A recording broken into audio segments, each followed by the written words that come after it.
ওসমান হাদির শেখানো মন্ত্রে উজ্জীবিত হবে গোটা বাংলাদেশ। হাদির জানাজায় অংশ নিতে এসে একথা বলেন প্রধান উপদেষ্টা ডক্টর মোহাম্মদ ইউনূস।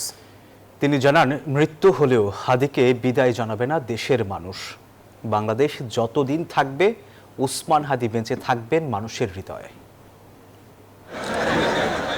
শহীদ শরীফ ওসমান হাদির জানাজায় অংশ নিতে জাতীয় সংসদ প্লাজায় লাখো জনতার ঢল।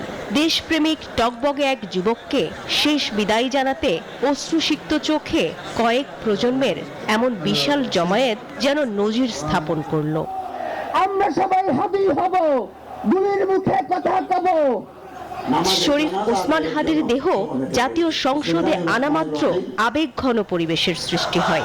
হাদির নামে স্লোগানে উত্তাল পুরো ময়দান সহ আশপাশের এলাকা।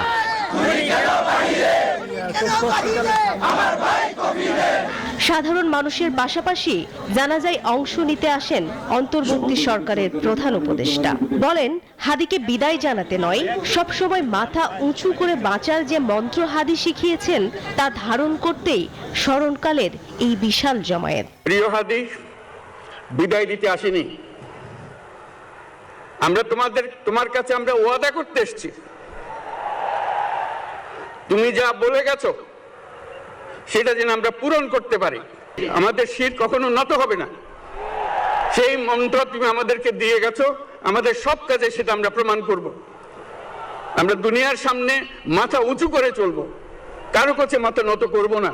ক্ষণজন্মা হাদি মানুষকে যেভাবে ভালোবেসেছেন, রাজনৈতিক প্রতিপক্ষের প্রতিও তার উদার দৃষ্টিভঙ্গি, এমনকি নির্বাচনের প্রার্থী হয়েও আচার আচরণের যে উদাহরণ সৃষ্টি করে গেছেন তা অনুসরণের আহ্বান জানান প্রধান উপদেষ্টা। কিভাবে মানুষকে কষ্ট না দিয়ে তার বক্তব্য প্রকাশ করতে হয়, কিভাবে বিনীতভাবে মানুষের কাছে আসতে হয়, সবকিছু তুমি শিক্ষা দিয়ে গেছো।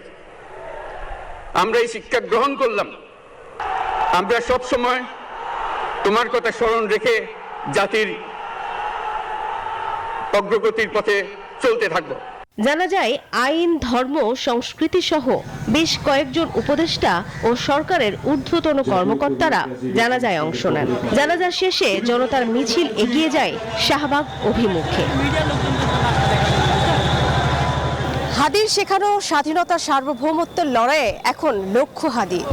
ওসমান হাদির জানাজায় আসা লাখ লাখ মানুষ বলছে, হাদিদের মৃত্যু নেই। মারুফা রহমান, নিউজ 24, সংসদের দক্ষিণ প্লাজা, ঢাকা। আমেরিকান ASTM স্ট্যান্ডার্ডে তৈরি আধুনিক যুগের আধুনিক pipe, RFL easy pipe and fittings.